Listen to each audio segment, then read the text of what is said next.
دوستی کرنا اتنا آسان ہے جیسے مٹی سے مٹی پر مٹی لکھنا، لیکن دوستی نبھانا اتنا مشکل ہے جیسے پانی سے پانی پر لکھنا۔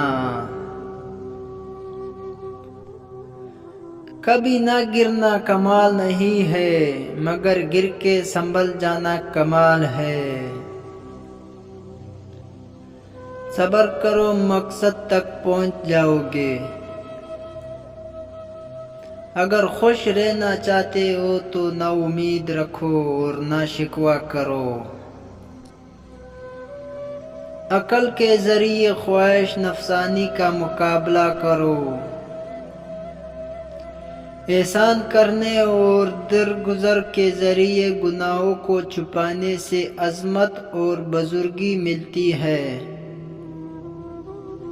صرف پیسے کا ہونا رزق نہیں ہے، نیک اولاد، اچھا اخلاق اور مخلص دوست بھی رزق میں شامل ہے۔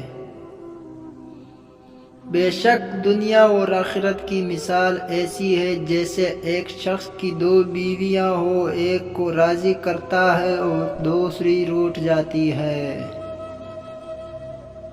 جس انسان کی جان نکل جائے تو وہ زندہ نہیں رہتا، اور جس انسان سے احساس نکل جائے تو پھر وہ انسان ہی نہیں رہتا۔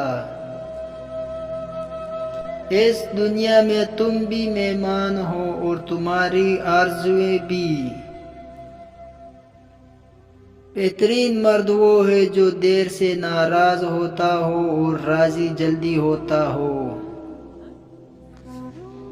اگر زندگی کو ہمیشہ خوشیوں کے ساتھ گزارنا چاہتے ہو تو غمزدہ لوگوں کے غم سنا کرو، دکھی نہیں رہو گے۔ عمر سے زیادہ حالات انسان کو جلدی بوڑھا کر دیتے ہیں۔ انسان کو کام اور محنت سے اتنی تھکاوٹ،